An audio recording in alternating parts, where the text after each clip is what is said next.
어서 오십시오. 네, 안녕하세요. 예. 네, 사실 저희가 잼버리 성공 엄청나게 기원하지 않았습니까? 오랫동안 준비해왔던 행사입니다. 세계 스카우트 잼버리 전북 새만금에서 12일까지 진행될 예정이었는데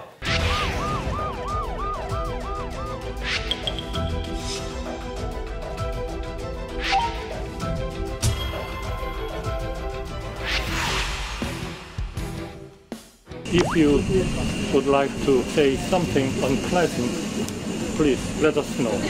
We will fix it. It's hot.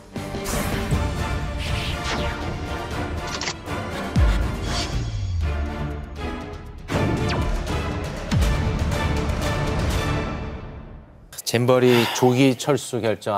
정말 마음이 너무 안 좋습니다. 네. 뭐 태풍 문제가 크겠습니다만 여러 원인이 겹친 상황이겠죠. 그렇죠. 이제 사실상 미국과 영국이 조기 퇴영을 결정하면서 반쪽짜리 행사다. 이제 그럼에도 불구하고 우리 정부에서는 어떻게 해서든 이 행사를 잘 마무리하려고 지방자치단체하고 협력을 하고 있었는데요. 태풍 카눈 이것이 이제 10일 오전에 우리나라 남해안에 상륙을 해서 전국이 그야말로 폭풍 전야속으로 들어갈 가능성이 높다라는 것이 예측이 되면서 이대로 그냥 영지에서 계속 있게 하기는 좀 곤란하다라는 판단을 한 것 같고요. 태풍 상륙 소식이 있기 전 사실 오늘 오전까지만 해도 김현숙 여성가족부 장관은 현장이 빠른 속도로 안정되고 있다는 발표를 했었거든요.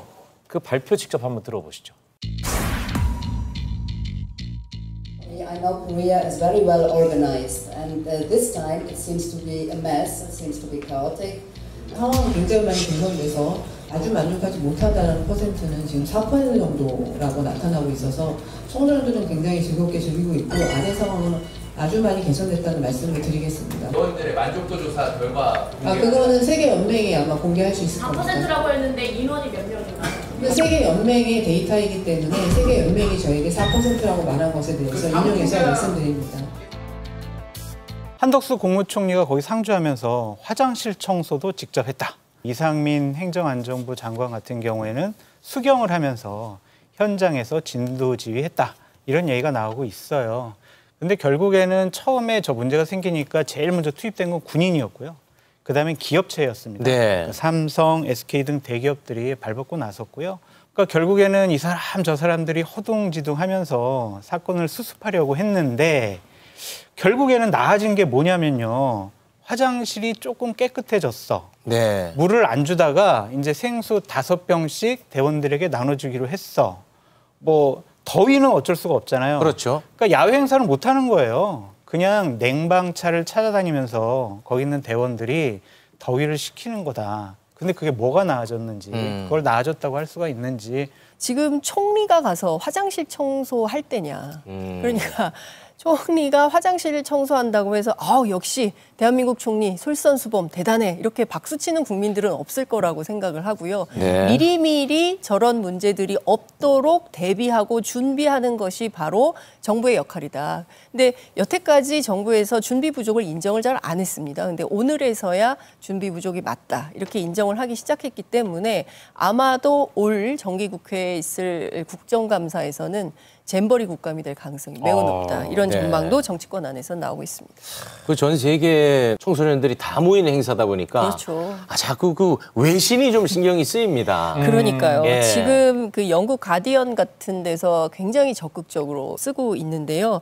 이런 얘기를 했습니다. 한국이 최근 수십 년 동안 글로벌 대규모 행사를 개최하고 기획하면서 선진국들 사이에서 위상이 상당히 높아지고 확립되는 분위기였는데 이번 일로 타격이 커지게 됐다. 불가피해졌다. 이제 이런 보도를 하고 있는데요. 제가 보기에 더 큰 문제로 지적되는 것은 취재 제한 조치입니다. 그러니까 외신 기자들이 자유롭게 취재 활동을 할 수 있도록 보장을 해줘야 되는데 일부 구역만 취재를 할 수 있도록 허용을 한다거나 아니면 잼버리 홍보팀 관계자가 동행을 해서 취재를 할 수 있도록 하는 방식으로 일종의 보도 통제를 당하고 있다. 이런 외신들의 보도가 나오고 있다는 게 굉장히 심각한데 물론 이제 조직위 차원에서는 이렇게 얘기합니다. 아니 지나치게 그 청소년들이기 때문에 언론이 너무 자극적으로 취재를 해서 혹시 문제가 생길 수 있으니 청소년들을 보호하는 차원이다. 이제 이렇게 주장을 하고 있지만 기자들 입장에서는 그렇게 보지 않는 문제가 있는 것이고요. 실제로 매일매일 여론조사를 하고 있는 것은 사실입니다. 그런데 학생이 이런 얘기를 한 거예요.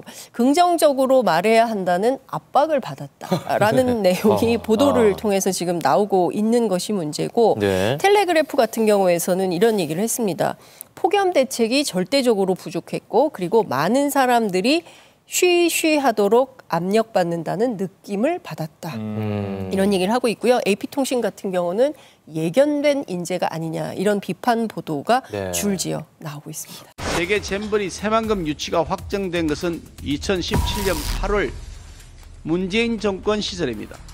문 전 대통령이 직접 영상까지 찍어서 홍보에 열중했으며 영역이 이루어진 것도 모두 문재인 정권에서 주도했던 일임을 잼버리 대회를 위해 지난 7년간 노력해왔습니다. 전 정부 5년, 그 이전 정부 1년, 현 정부 1년입니다.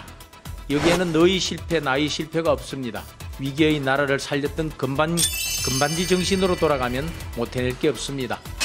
남 탓이 우리나라에는 혹시 통할지 모르지만 세계에서는 통하지 않는다는 사실을 기억하시고 실효적 대안을 신속하게 만들어서 집행하기를 다시 한번 촉구합니다. 유치가 확정된 건 문재인 정권 때다. 이거는 사실이죠. 네. 그런데 문재인 정부의 준비 부족 탓이다.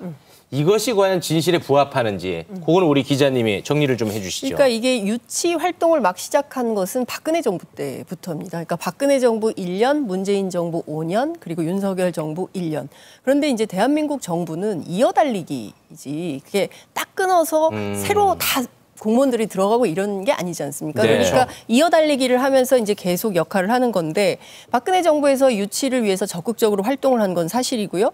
그리고 문재인 정부 5년 동안 부지 조성, 그다음에 이제 기반 시설, 그러니까 도로 깔고 뭐 이런 것들을 하고요.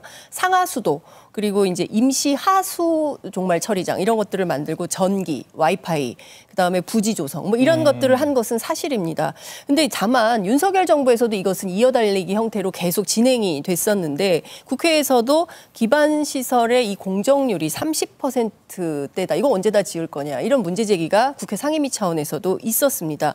그러면 어찌됐든 부지 조성이 되고 뭐 다 된 다음에 실질적으로 지금 문제로 지적되고 있는 화장실, 샤워장, 예컨대 뭐 식사 문제, 폭염 대책 이런 것들은 윤석열 정부 때 할 수밖에 없는 일입니다. 왜냐하면요. 캠프 시설 넣어야죠. 화장실 설치해야죠. 샤워 이런 거 문재인 정부 때부터 할 수가 없잖아요. 네. 일단 석 달 안에 해야 되는 것들이고 뿐만 아니라 그늘막이라든가 에어컨이라든가 냉풍기라든가 프로그램 운영이라든가 이런 등등에 대해서는 사실 윤석열 정부의 책임을 면하기는 어렵다. 이렇게 평가가 나오고 있습니다. 정치권의 내탁 공방 어떻게 보십니까? 눈꼴 사납죠. 한가한 노릇이 아니냐라는 좀 생각이 들고 지금 서로 내 탓, 당신들 책임 이렇게 서로 공격할 때가 아니다라는 좀 생각이 들고요. 해만검에서 이제 수도권으로 오잖아요. 제대로 잼버리 행사가 마무리될 수 있도록 내 탓 공방은 좀 끝난 다음에 네. 하시고 12일 이후에 하셨으면 좋겠고 조금 좀 수습하는데 서로 힘을 합쳤으면 좋겠다라는 생각이 듭니다. 네, 근데 그 준비 기간도 굉장히 길었고 맞아요. 예산도 무슨 뭐 1,000억 단위가 들어갔다는 보도가 나오고 있는데 도대체 뭐가 문제였기 때문에 이런 상황이 발생한다고 보십니까? 국민의힘과 뭐 대통령실 일각에서는 문재인 정권 탓이다라고 얘기를 하고 있죠. 네. 저도 어느 정도 좀 동의를 하는 부분이 있어요. 네. 왜냐하면은 지금 조직위원장이 5분이 계시잖아요. 그렇습니다. 근데 그분들은 현장에 상주를 하지 않아요. 그냥 서울에 있거나 세종시에 있거나. 그러면 조직위원회에 사무국이 있는데 그 사무국을 총괄하는 사무총장은 항상 거기에 상주를 해 있습니다. 네. 문재인 정권 탓이라고 볼 수밖에 없는 거는 그 사무총장은 2020년 7월 달에 임명이 됐어요. 문재인 정권 하에서. 네. 근데 그분이 이런 행사를 치를 수 있는 역량이 있는 분은 아닌 것 같아요. 그러니까 여성가족부 관료 출신인데 그분이 주로 뭐를 했냐면 여성가족 관련 정책, 여성 권익 향상 이런 쪽에 계시던 분이거든요. 아, 조금 전문성이 좀. 네. 근데 그런 분을 사무총장으로 임명을 했다라는 것은 좀 실수가 아니냐는 좀 생각이 들어요. 네. 왜냐하면 사무총장이 예산, 인력, 여러 가지 프로그램, 제반 시설 이런 것들을 총괄적으로 결정을 내리는 사람이에요. 그 사람이 결정을 내리고 그냥 조직위원장들한테 사후적으로 보고하는 그런 수준이었거든요. 네. 저는 이분이 제대로 역할을 못했다라고 볼 수밖에 없고 네. 김현숙 여가부 여성가족부 장관도 이 책임으로부터 자유로울 수가 없다라는 좀 생각이 들어요. 왜냐하면 작년 8월 달과 10월 달에 여성가족부 상임위 회의나 국정감사 때 이원택 의원이 물어봤어요. 8월 달에는 뭘 물어봤냐면 배수시설, 화장실, 급수대 등 시설 준비가 늦어지고 있다. 지금 문제되고 있는 부분을 지적했네요. 네, 준비 상태가 상당히 문제될 수 있다. 그랬더니 작년 8월에 여가부 장관이 거의 다 완료됐어요. 이렇게 얘기를 했어요. 10월 달에 국정감사 때 또 물어봅니다. 잼버리가 잘 진행될 것 같냐? 네. 물어보니까 김현숙 장관이 물론입니다. 라고 얘기를 했어요. 그래서 의원이 다시 물어봤죠. 나중에 역사가 장관님께 책임을 물을 겁니다. 라고 얘기를 했더니 태풍, 폭염 대책도 다 마련되어 있습니다. 라고 자신 있게 얘기했어요. 근데 지금 아무것도 준비가 안 돼 있었다라고 볼 수밖에 없죠. 그래서 김현숙 여성가족부 장관은 이 행사의 주관 장관으로서 책임을 면치 못한다라고 말씀드릴 수밖에 없죠. 이 여성가족부가 사실은 대선 국면에도 좀 이슈가 됐었고 그렇죠. 이번에 또 한번 부정적으로 좀 부각이 또 되고 있어요. 그러니까 윤석열 정부에서는 여성가족 정책, 여성 청소년 정책을 적극적으로 한다기보다는 여성가족부를 폐지해야 된다. 이제 이런 주장에 방점이 찍혀 있었기 때문에 실제로 김현숙 장관이 적극적으로 할까? 이 행사를 성공리에 마무리할 수 있을까에 대한 의구심이 사실은 국회 안에 있었던 게 사실인 것 같고요. 최근까지는 좀 운영이 하도 싸운다는 얘기가 들려가지고 그래서 제가 취재를 해봤더니 김현숙 장관의 무능 속에 유기적 협조가 잘 안 되고 있는 분위기다라고 정치권 관계자가 전달을 하고 있습니다. 앞서 장 소장님 잘 지적하신 것처럼 이 사무총장이 실무 작업은 너무 잘한다는 거예요. 그러니까 보고서만 보면 정말 성공적으로 잘 되겠구나 이런 판단을 정치인들이 했다는 겁니다. 보고서가 너무 훌륭해서 괜찮다. 그런데 막상 현장은 이랬던 거고 더 큰 문제는 주무부처 장관인 김현숙 장관이 거의 안 왔다는 겁니다. 현장에요? 예. 그래서 이원택 의원이 정확하지는 않은데 한두 번 온 것 같다. 예. 그러니까 현장 장악이 거의 안 된 상태였다. 이런 비판이 나오고 있습니다. 그리고 그 잼버리 관련해서 담당 공무원들의 외유성 해외 출장 이 관련 보도가 좀 나오는데 오늘 기사 많이 나오죠. 그러니까요. 잼버리 유치하지도 않은 해외 가고만 그랬더만요. 그러니까요. 출장 지역이 스위스, 이탈리아, 프랑스, 파리 이런데요. 여기다 개최를 한 적이 없습니다. 근데 런던도 갔어요. 런던은 개최한 적이 있죠. 개최한 적이 있죠. 103년 전에. 그러니까 이게 좀 심각하고요. 근데 미국도 갔었어요. 실제로 잼버리가 열렸던 찰스턴에는 딱 이틀. 그리고 나머지 일정은 자유의 여신상 보고 뉴욕 보고 이렇게 한 겁니다. 그러니까 사실상 외유성 출장 아니냐. 그리고 미국 같은 경우에 한 번 갈 때마다 한 3천만 원 이상의 예산을 쓰기 때문에 무엇을 위한 잼버리 성공을 위해서 무슨 노력을 한 출장이었냐 이런 비판이 나오고 있습니다. 교수라서 조금 철없이 지내서 정신결여라고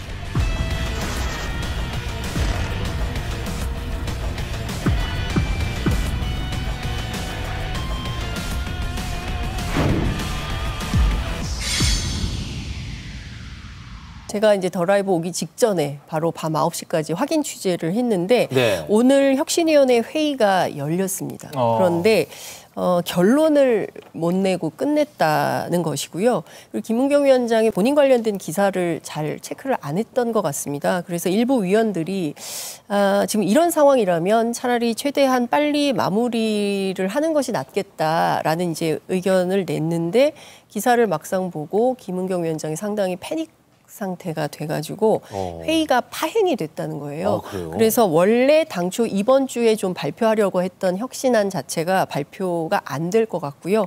아마도 다음 주 초에 일괄해서 혁신안 내용을 정리한 다음에 발표하고 마무리하는 수순으로 정리될 걸로 보인다라고 합니다. 네, 민주당의 혁신이 어떻게 보고 계십니까? 저는 처음부터 글렀다라고 말씀을 드렸고 혁신위가 필요한 것이 아니라 비대위가 필요하다라고. 비대위? 수십 번 얘기했던 것 같아요. 네네네. 그러니까 철이 없고 정치 언어를 잘 모르고 정치를 잘 모르는 사람이 혁신위원장에 임명이 돼가지고 결국에는 본인의 말실수, 과거사 문제 때문에 민주당을 더 어렵게 만들고 있다라고 말씀을 드리고 이재명 당대표는 상당히 비겁한 모습을 보이고 있다라고 말씀드릴 수밖에 없어요. 김은경 혁신위원장 누가 임명했습니까? 이재명 당대표가 밀어붙이기 식으로 해서 임명을 했습니다. 그런데 오늘 최고위원 회의 때는 잼버리 윤석열 정권 탓 하면서 뭐 했냐 이런 식의 얘기만 하고 네. 본인과 관련된 기자들의 질문에 대해서는 묵묵부답이에요. 아무 얘기를 안 해요. 못 해요. 비겁한 모습이죠. 국민들은 이 얘기를 듣고 싶어 하거든요. 민주당 혁신이 어떻게 되는 겁니까? 김은경 혁신위원장 어떻게 되는 겁니까? 돈봉투 사건에 대해서 이재명 당대표는 어떻게 생각하십니까? 국민이 궁금해하는 것에 대해서는 얘기를 안 해요. 네. 그러니까 이재명 당대표의 리스크와 김은경 혁신위원장의 리스크 때문에 민주당이 지금 휘청거리고 있다라고 네. 말씀드릴 수밖에 없죠. 비대위 말씀하셨으니까 이재명 대표의 10월 사퇴설 아직도 유효합니까? 아니면 유효하죠. 유효합니다. 계속 유효합니까? 네, 유효합니다. 접은 거 아닙니까? 많은 분들이 얘기를 하죠. 왜 10월이냐라는 것과 네. 그리고 왜 김두관이냐. 그 부분에 대해서 제가 추가적으로 확인을 해봤는데 네. 국감이 끝나고 이제 10월 말에 이제 사퇴를 하게 되면은 전당대회를 새로 열어서 본인이 원하는 사람을 당대표로 만들겠다. 근데 전당대회 열려면요. 자, 전당대회 엽시다라고 준비 땅 하고 끝날 때까지 한 2달 걸리거든요. 그게 12월 20일쯤 돼요. 그러니까 시점상으로도 많다라고 말씀을 드리고 왜 김두관이냐. 김두관 의원에 대해서는 되게 각별하게 신뢰를 하고 있대요. 아, 이재명 대표가요? 네. 그래서 대선이 잘 끝나서 이재명 당시의 후보가 대통령이 되면은 이재명 정권의 1호 국무총리를 김두관 의원을 시키겠다라는 사전 약속까지 했을 정도로 상당히 신뢰관계가 있다는 거예요. 그러니까 김두관 의원을 차기 당대표로 밀면 본인이 뒤에서 공천권을 행사할 수 있기 때문에 김두관 의원을 밀려고 했었다. 알겠습니다. 이 얘기만 나오면 우리 장윤선 기자님은 짜증을 내시거든요. 안 좋아요. 네. 짜증 내지 마시고. 그러니까 정보의 질과 내용을 볼 때 저는 늘 그 당사자 확인을 하거든요. 근데 그 김두관 의원도 당사자 확인을 통해서 아니라고 부인하고 했고요. 있죠. 예, 그리고 또 민주당 지도부에서도 아니라고 하고 또 혹시 몰라서 비명계도 취재했는데 또 아니라고 하는데 오로지 장 소장님만. 알겠습니다. 10월이면 뭐 결론 나올 테니까요. 얼마 안 남았습니다. 둘 중에 한 명은 함께 못한다는 것만 알고 계세요. 자, 여기서 두 분 보내드리겠습니다. 두 분 대단히 고맙습니다. 고맙습니다.